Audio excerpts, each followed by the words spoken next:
Hello, today I'm going to react to a Paul McCartney medley. Apparently, he put together a medley comprising of 4 songs. And the requester said, this is a set of 4 song snippets that Paul McCartney put together in a medley form, not unlike the ones on Abbey Road. Wings was still relatively new at this time, but the way McCartney put these together is one of my favorite tracks on the album. Enjoy. Ooh, well, considering I love the Abbey Road medley so much, maybe I will really love this as well.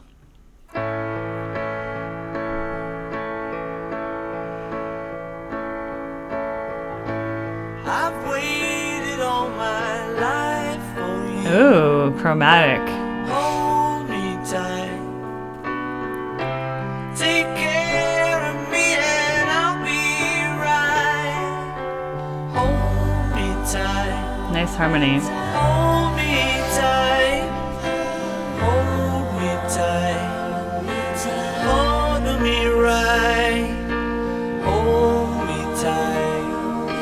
Squeeze me tight, hold me tight, hug me right, hold me tight, hold me tight, hold me tight.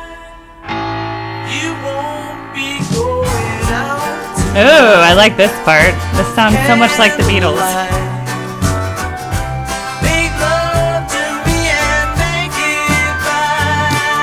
Good. Hold me tight, hold me tight, hold me tight, hold me right, hold me tight, hold me tight, hug me right, hold me tight, hold me tight, hold me tight.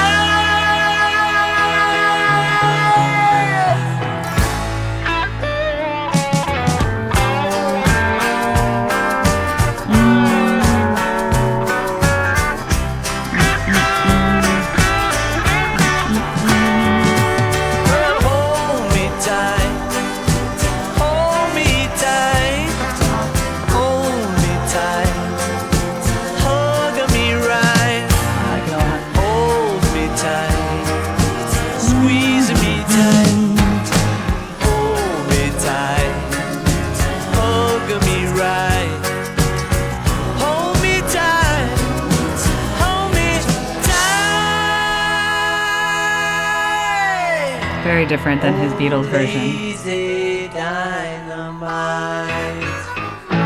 Oh, lazy dynamite. Oh, lazy dynamite. Oh, lazy dynamite.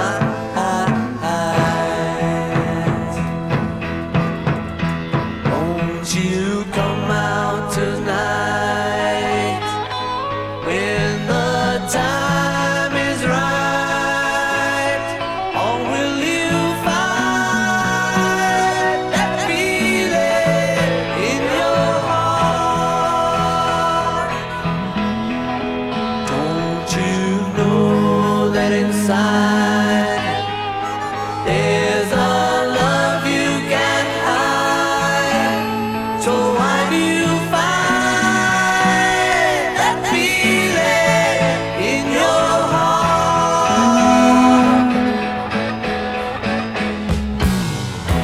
Oh, lazy dynamite. Very different feel than the first song. Lazy dynamite. Oh, lazy dynamite. Oh, lazy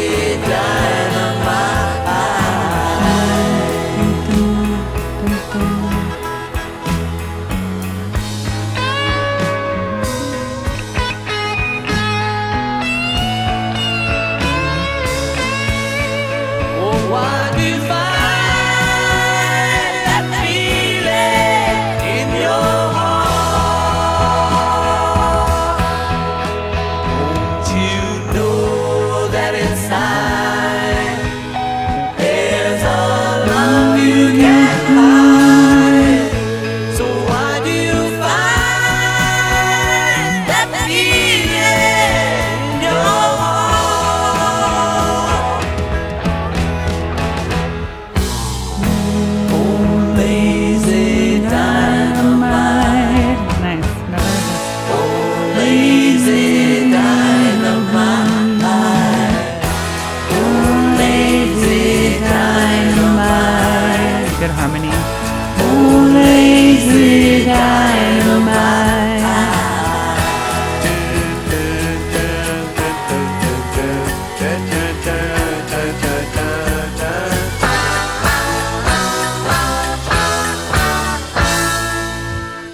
song. I like this one better than Lazy Dynamite already.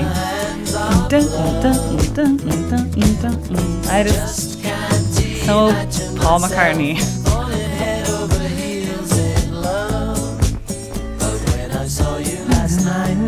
I knew for the first time you were the one I've been dreaming of.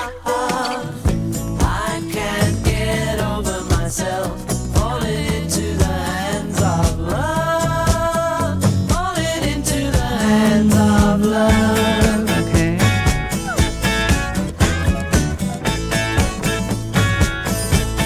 Bum, bum.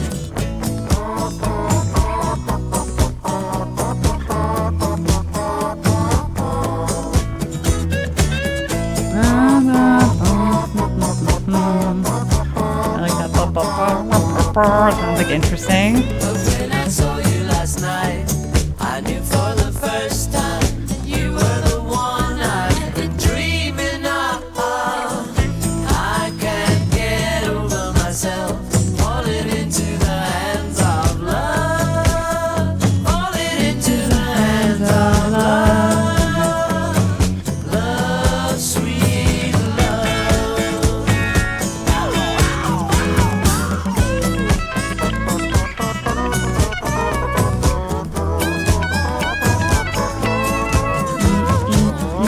So good. But yes, not as good as some of the Beatles songs, but not bad for post-Beatles. When I saw you last night, Dude, it has like a nice little you were the one I've been dreaming of.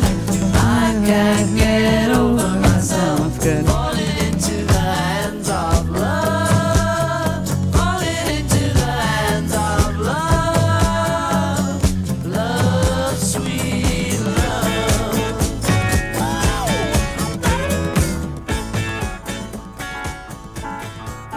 All right, last song of the medley. Wonder if I like it. Don't like a lot of kick on that.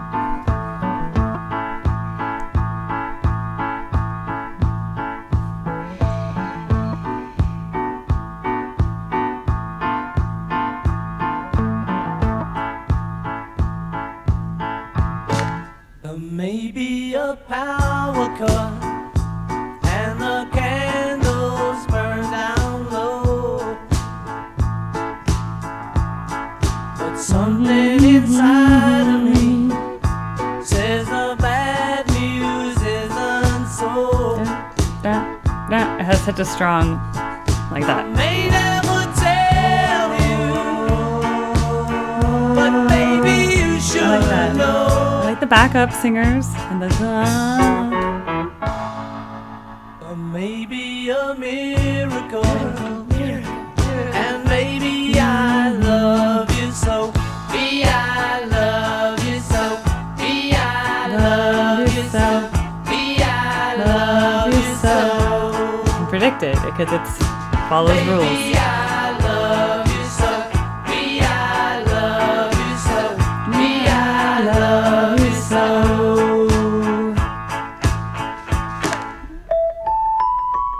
Ooh, cool keyboard effect.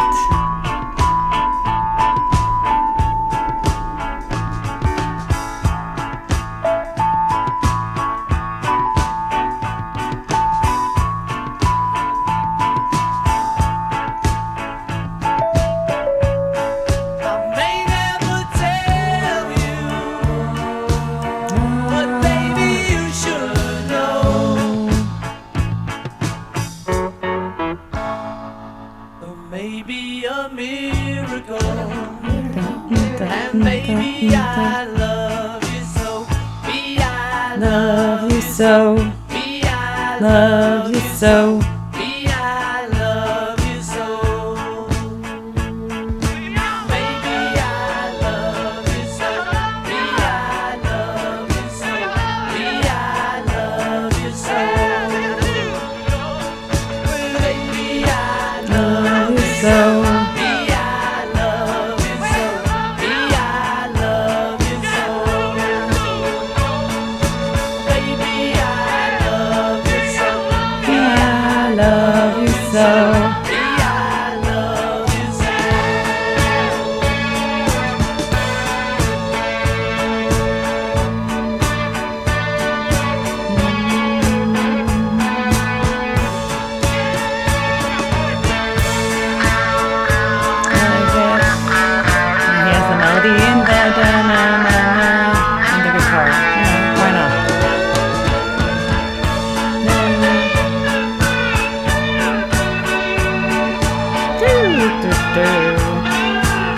predicted if you like Paul's writing. You can do it again. Da, da, da, da, da, da. I just knew it. Dun, dun, dun.